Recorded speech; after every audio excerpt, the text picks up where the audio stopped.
And hopefully that keeps these two apart for a little while. Because I think what happened is they both found themselves in a situation that after the first day, neither of them really wanted to be in, but neither one of them could afford to back out of.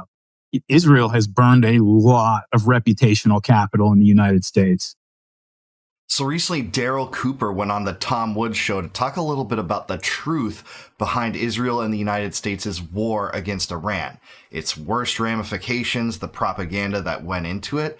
And he's the host of the Martyr Made podcast, and virtually no one else knows as much as he does about Middle Eastern history and the situation in the Middle East. So let's watch and let's react. Please like the video and subscribe to the channel. If Trump on a dime had said, you know what, we're doing regime change, these exact people who are lecturing you and me were ready. They're almost disappointed he didn't do it. Yeah, it seems to me that there's a few different classes of people who have responded to it, right? One is the just insane neocon Mark Levin types who worship blood and violence and just want to see Iran burned to the ground by any means necessary. You have those people. You have people like you're talking about, sort of a lot of the conservative influencers, the MAGA influencers who are trying to ride that razor's edge of supporting the president, but not quite. You know, they were looking in the comments of all the things they're putting out there and seeing that people are going crazy over this. So they're trying to appease those people while not really bashing the president and doing what you're talking about. And then there are those of us who voted for Donald Trump in 2024 and, you know, just held to the fact that he told us, look, Donald Trump never pretended to be a pacifist. He never said that he was never, ever, no matter what, ever going to go into a war, use military force.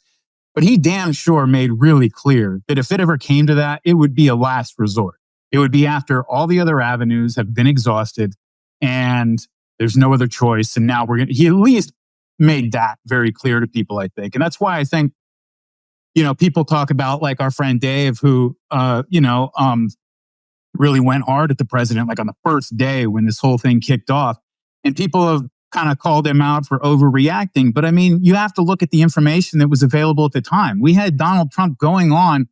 And to me, this is one of the things that bothered me the most about the entire situation is right at the beginning when he came out and was essentially bragging about using the white flag of truce and a false pretense of negotiations to draw the Iranians into a false sense of security so that they could be hit at the beginning. Yeah, that was absolutely the case. And there are still some people that say that that's a conspiracy theory, but that's exactly what happened because the U.S. was negotiating with the Iranians for a new JCPOA, and their mandate was no nuclear weapons program, which, by the way, they didn't have. And Tulsi Gabbard said they didn't have 7 weeks ago in her annual threat report. But then in the beginning of June, they suddenly pivoted. This is the U.S. position that they can't have any nuclear enrichment. So that was a sign that they were tanking these negotiations. It was a poison pill. That's a non-starter for Iranians who are required to have a nuclear energy program, lest their economy and people languish even more than they may already be. But I noticed all of these phenomenon that he's pointing out. Number one, the diehard neocons, the Levins, the Shapiros, the John Boltons that were crying over the fact that it didn't come to regime change and they're trying to twist Trump in their direction. All these people were 2016 Republican never Trumpers and then got out there on social media and said, hey, if you don't support Trump in this, you're not MAGA. You're not part of this coalition that elected Trump, even though many of Trump's supporters are actually more non-interventionist than those bloodthirsty neocons. Also, you did see a lot of the influencers continue to move the goalposts. We went from negotiations with Iran to Iran can't have a nuclear weapon to we're not going to bomb Iran. Israel's doing this on their own. To we actually are bombing Iran and it's a good thing. To, well, regime change is on the table and why not have a regime change? So the goalposts kept being moved by a lot of these influencers. But what I did see was people like Marjorie Taylor Greene and Tucker Carlson and Steve Bannon and some of Trump's most vocal supporters were really against this thing. And Matt Walsh. And I think that was significant. You're saying something like that. I mean, you're not just talking about there's people out there who'll say, oh, it's war, all's fair in love and war or whatever. But I mean, no, that's not true. And that's never really been the Western way of war. And when it has gotten to that place, we look back on all of those times with horror. respecting things like the sanctity of negotiations and truce and things like that. I mean, we had a meeting scheduled for the upcoming weekend when Israel attacked.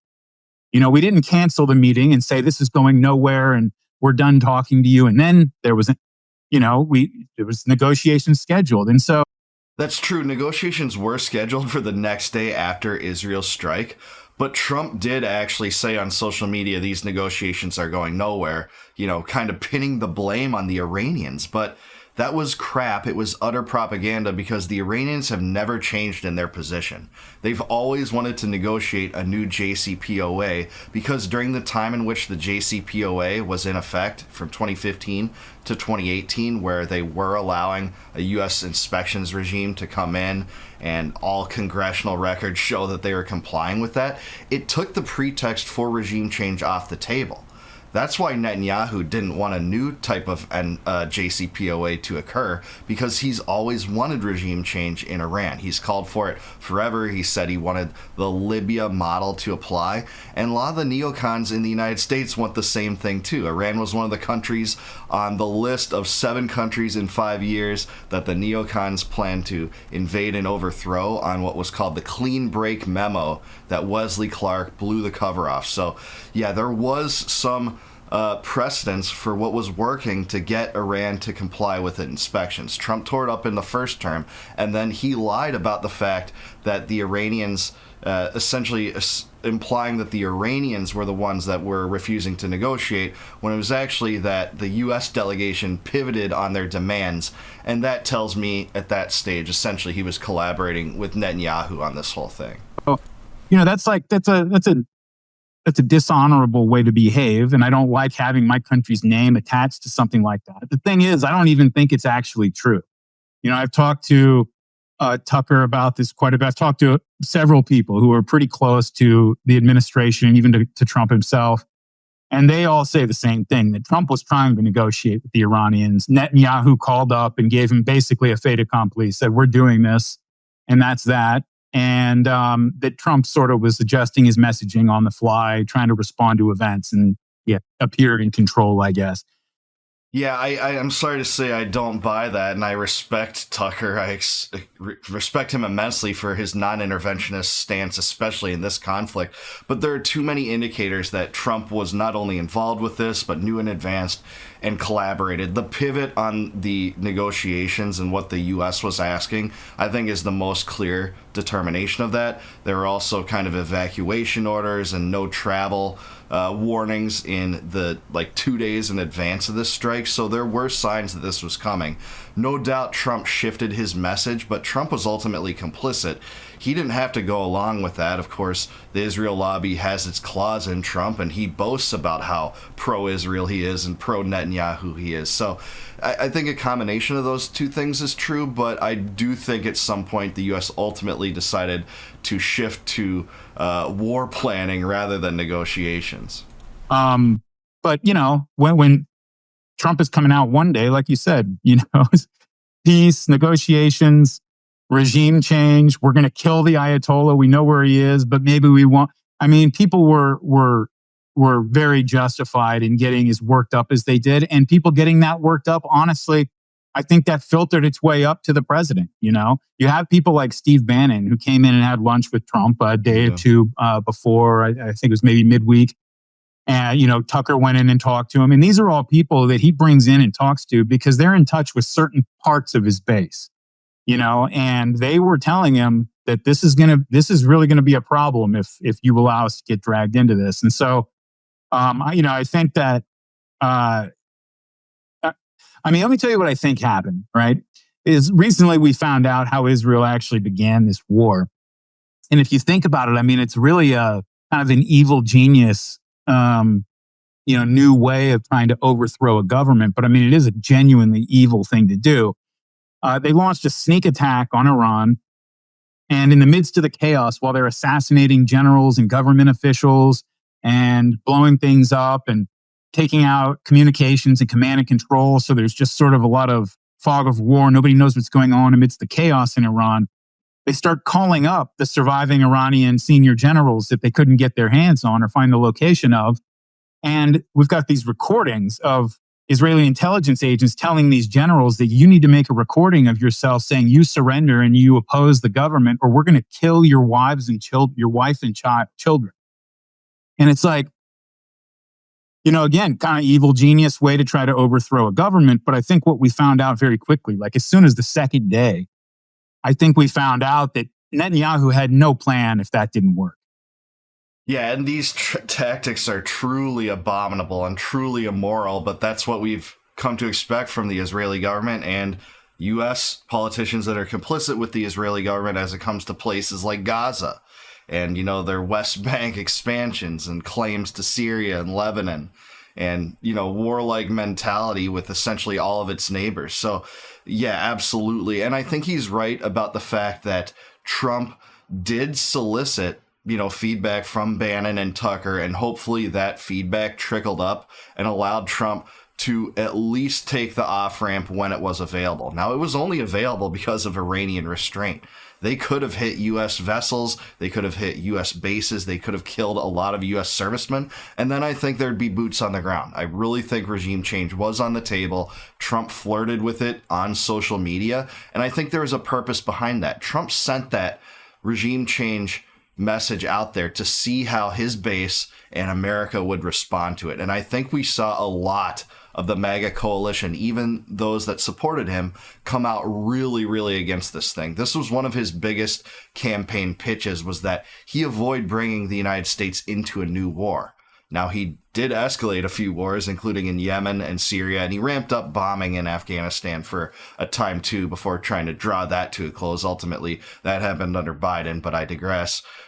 Disastrously, but it's good at least the U.S. got out of Afghanistan. But that was one of Trump's big symbolic planks of his platform for his candidacy. And to see him using the same and sometimes more radical pro-neocon rhetoric, it just really seemed warped. And I really feel like a lot of people felt betrayed with him in that moment and still do. Again, it was Iranian restraint that brought us out of this, and he sure did roll the dice on a lot of American lives by, giving Iran the choice when backed into the corner to actually strike in kind and in earnest against the U.S., and they didn't do it, thankfully. They practiced restraint, which completely contradicted the neocon narrative about, how erratic and immoral and just evil and maniacal and genocidal the Iranian regime is, by the way. And Iran reconstituted itself and started shooting back. Because once that happened, they flipped immediately from let Israel cook, let them do their thing, just stay out of their way, to America, we need you to join this fight and get in here and help us out. They did that when, you had government officials that morning saying that Israel doesn't need any help. Everybody relax in America. Stop freaking out. We're not asking you for anything. We need American help like that afternoon. And I think it's because there was no plan B once they realized that the regime was not going to crack and break down that easily. And they were shooting back. And Netanyahu had no way of making them stop shooting back. You can blow up stuff, wars are not won by taking account of who racked up the highest score. Ask the North Vietnamese or the Taliban about that. America's never lost a war if that was the case. It's just, the Iranians took Israel's best shot and hopefully learned the lesson that, the Israelis can punch hard, but hopefully the Israelis learn the lesson that the Iranians can take a punch. And hopefully that keeps these two apart for a little while. This was very foolish on the part of the Israelis, but it might have just been a gambit to draw the U.S. in, that once corporate media started recording the Iranian retaliation, not an unprovoked attack, that's what Israel did, but the natural retaliation of Israel's strikes against a residential complex in Iran, by the way, was to show all this on the news, drum up the propaganda to get the United States involved in another Middle Eastern war on the side of the Israelis. And that's what ultimately I think Netanyahu was going for. They have to know that regime change by themselves wasn't on the table over airstrikes. And the U.S. has to know that too. There's no case of a regime change happening without some organic uprising within the country or a proxy uprising within the country and just airstrikes. That just doesn't happen. It requires boots on the ground. So I agree with Darryl. I think what happened is they both found themselves in a situation that after the first day, neither of them really wanted to be in, but neither one of them could afford to back out of. Yeah. And Trump kind of came in and did the least he could possibly do in order to be able to declare a victory and say, okay, we did this thing, and now hit a reset button and separate the two fighters and send them back to their corners. I think that's what happened based on just reading the news and talking to people, who are a little closer to the situation than me. It helps that Trump has a history of speaking bombastically and being over the top so that he could say, this mission was absolutely successful. The Iranian nuclear program is completely destroyed. And then it was, this will be called the 12-day war because it is over. I declare absolute. It's because he has a history of talking like that you just think, okay, this is another normal, this is another thing. And so it seemed, whereas if like George W. Bush had said, we completely pulverized it would sound so out of character for him. You'd wonder what was going on, but this is true, but Bush did, celebrate that whole mission accomplished thing on the aircraft carrier weeks into the Iraq war when there was, 20 plus years of additional occupation going on, and still it does go on. I think there's about 1,000 U.S. soldiers still in Iraq today, which is just crazy if you ask me. But I still agree with Tom that does seem within Trump's character in terms of his patterns on social media, and it didn't seem too out of place in how he would have kind of celebrated it. Although I think they got the uranium out of Fordo, so I don't think it's worthy of celebration, even though I'm kind of happy that they're celebrating if that means that the U.S. doesn't get involved and embroiled in another war against Iran on the side of Israel anytime soon, because Netanyahu and the neocons will try. The military-industrial complex will try to get us back into that. But the other thing is, you mentioned Steve Bannon, so I suppose you've seen the clip now where he's talking about Lindsey Graham and Mark Levin, and he appears to be, it's his show, but he appears to be speaking directly to Trump. And he's saying, look, these people are jackals. They're jackals. They're never going to be satisfied with anything you do. And what they love is war and death and destruction. And now he hasn't, he said that nasty thing about Tucker, but Trump hasn't said anything about Bannon. Are you saying that he has been in recent contact with Tucker? Like before he made the comment, or after, or what? Both. Yeah, there was that little kerfuffle, but that fence got mended pretty quickly, and there were conversations going on, back and forth. All right. And Tucker,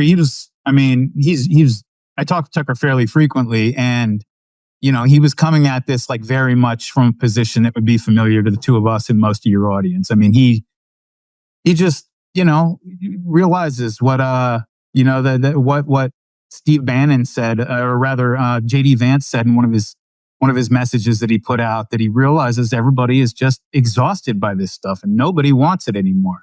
Yeah. Maybe we'll go to war again sometime in 20 years, but we're not doing anything like that until this leadership class cycles out.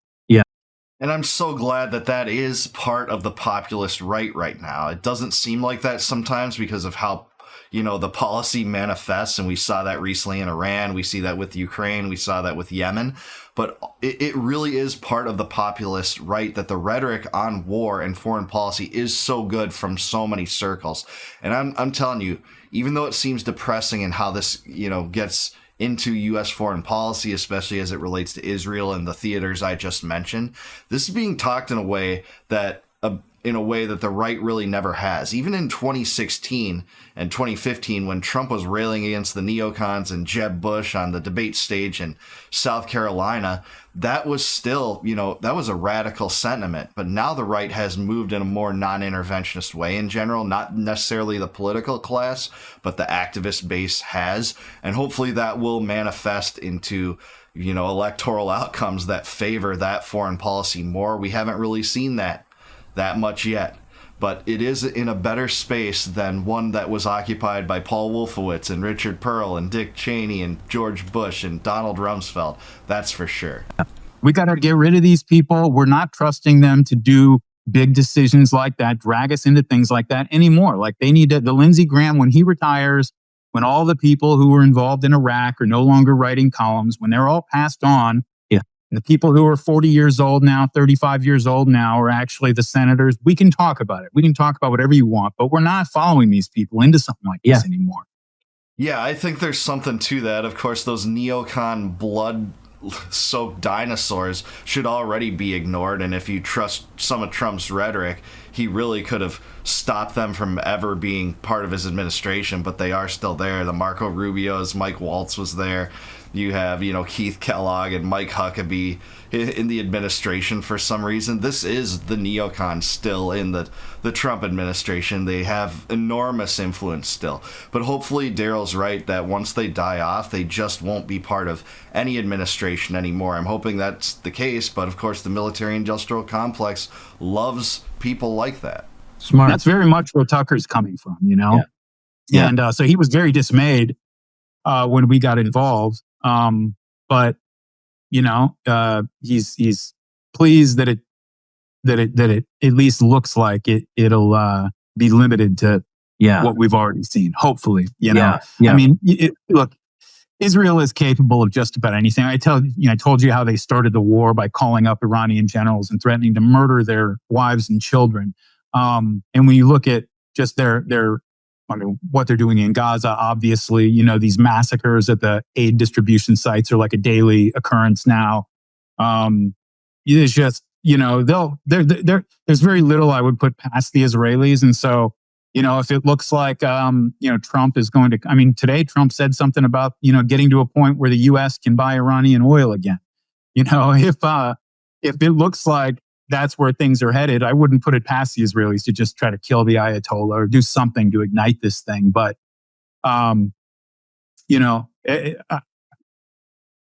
yeah, Israel has a long track record of violating ceasefires. They did in the hours after this one was announced. And if you just even ask Grok or ChatGPT how many ceasefires Israel has violated, I did that. The answer is 962. So Israel has a long track record in that. It's not just in the genocide in Gaza. It's also in their war against Lebanon and many other situations. I worry about this war being provoked again, rearing its ugly head, and the U.S. getting involved in it again. And we just have to hope that the U.S. administration and the deep state propagandists aren't successful in drawing the U.S. back into it at the behest of Israel, because our government is tied to the hip of Israel. And that's about the worst thing for America and the true America First sensibilities that many Americans have. Despite how Trump boasts about how close he is to Israel, it really isn't an America First phenomenon to be linked that close to any power, let alone Israel, the perennial enemy of so many countries in the Middle East, and really a hotbed of terror and drawing the U.S. into regime change wars. Israel was all for the war in Iraq, the war in Libya, the war in Syria, these regime change operations, and regime change in Iran. I don't think that's going to go away anytime soon. The Israelis are kind of in a position right now, I think, of like, they're, or at least Netanyahu, because he really sees himself as kind of a messianic figure and, like this man of history that has this big mission. He's talked himself into this idea so that, and he's looking at the situation and realizing that, he's on his political last legs. His career is not long for the world, no matter what happens. He's looking at, Iran is as weak as it's ever been and probably ever going to be right now. Hezbollah's, in bad shape. Hamas, obviously not a problem at the moment. And, Syria's gone and Iran's pretty isolated. And so he figured he had to just shoot his shot no matter what, Yeah, the thing I disagree with him in is I don't think Iran is in its weakest position right now. I think you could have argued that in the 80s when there was that war between Iraq and Iran, where Iraq was making serious inroads for a while in the early 80s when the U.S. supplied Saddam Hussein's regime with aid. And, about 1 million Iranians died, or at least hundreds of thousands of them died in that war. Now, if anything, after this episode, after they stood up against the bullies on the block of Israel and the United States, their people are galvanized behind this movement. There was no rebel cause that manifested in the interest of overthrowing that government, because that's a natural sense of Iranian patriotism and Iranian nationalism that occurs in every country. That happened in Israel after October 7th. What happened?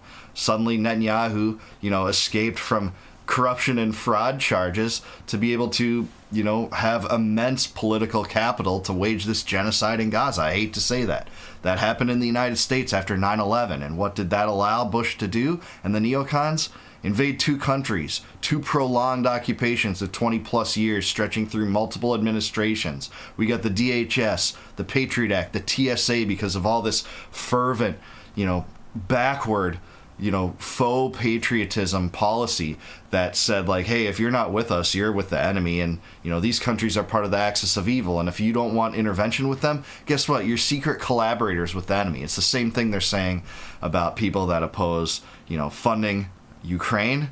You're a Putin agent, you're a Russian agent, or funding Netanyahu. You're an anti-Semite if you do that. That's according to the mainstream. So we're seeing that same thing play out. The only thing I disagree with him on is I think Iran is stronger than ever. I think the reason Netanyahu wanted to strike where he did was, yes, he's at the tail end of his political career, even if he doesn't go down for all of his war crimes and corruption, but also because it tanked the U.S. negotiations with Iran, which may very well have produced a new JCPOA, which would have been far better than what's happening now. The problem with it is that, you see it sometimes taken way, way, way too far. I'll be the first one to admit that. But Israel has burned a lot of reputational capital in the United States.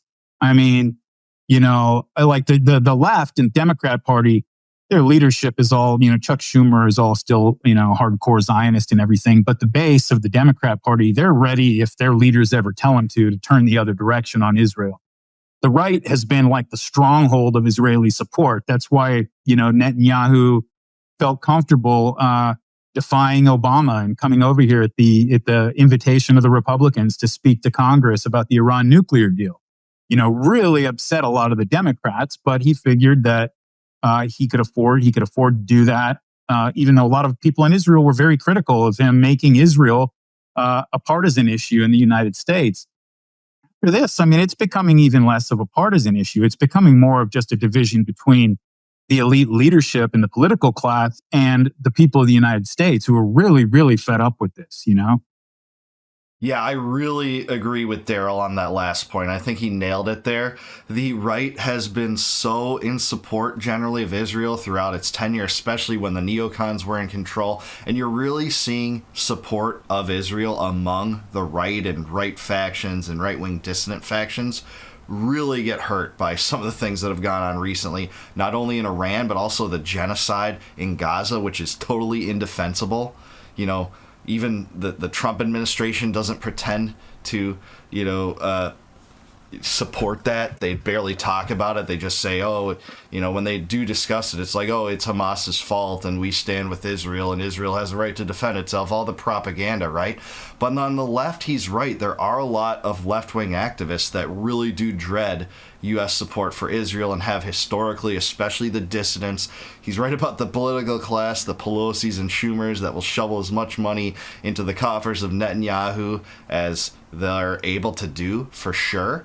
But again, when these people die out, I believe that there might be a shift in that direction. AIPAC is coming under fire in a way that it never has during my lifetime before, with Massey and Marjorie Taylor Greene ripping it to shreds on their respective interviews with Tucker Carlson. These are prominent dissident figures on the right, or at least quasi-dissident figures on the right. Massey certainly is. Marjorie Taylor Greene is more of a, and now part of the GOP establishment. She's more of a Trump supporter, MAGA, but she's so good on that issue. And bringing this up, has allowed people on the right to really, put this in the context of America first. What does it really mean when we shout America first at rallies and, even America only? It means not getting embroiled in these affairs, even if you're Israel. And that's a tough straw to break for a lot of people, but you are seeing this trajectory change, and I think a lot of it is because of the independent media that's replacing the Fox News and MSNBCs of the world, because Fox News doesn't want any of that content on it, but Tucker gives it to you. And same with Rogan to some extent. You know, Rogan has a lot of Zionist guests, but he's had some critics of Zionism like Dave Smith. So that's where we're at. I think Darryl was right on the money here. Darryl is such a keen mind on Middle Eastern affairs, and one of the reasons I know what I do about foreign policy is listening to guys like him and Scott Horton and, you know, Jeffrey Sachs and John Mearsheimer and all the people that I react to on my channel. But let me know in the comments below, do you think Darryl is right about this? Do you think that this is how the Iran war went down? What do you think the chances are of this rearing its ugly head again in the near future? Let me know in the comments. Please like this video and subscribe to the channel. Subscribe to Tom Woods. He's awesome too. Also check out Martyr Made, Darryl Cooper's podcast. He has the best series on the history of Israel, modern Israel, that you'll ever watch. It's fantastic. And please consider supporting me as a Patreon patron or YouTube member. If you become a YouTube member, you have the opportunity to view all of my videos in advance, and I'll bow to you in appreciation if you support me that way. And until I see you guys next time, no more war, no more debt, no more inflation, and no more empire. Peace out, guys. I'll catch you in the next one.